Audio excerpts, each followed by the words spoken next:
Vai zināja, ka Latvijā lielākais meteorīta krāteris Eiropā? Šeit atrodas pilsēta Bedre vai pilsēta Gramba, jeb Dobele. Dobeles ģerbonis simbolizē zemēšu cīņu pret Livonijas ordeni, diezgan ilgu cīņu. Šīs pils vietā pirms tam ir bijusi zemēšu koka pils.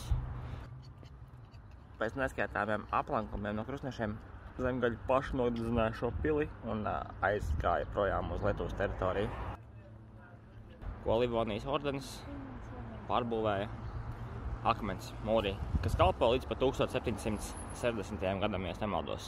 Un Baltu teritorija, kas ir viens no krustakaru virzieniem.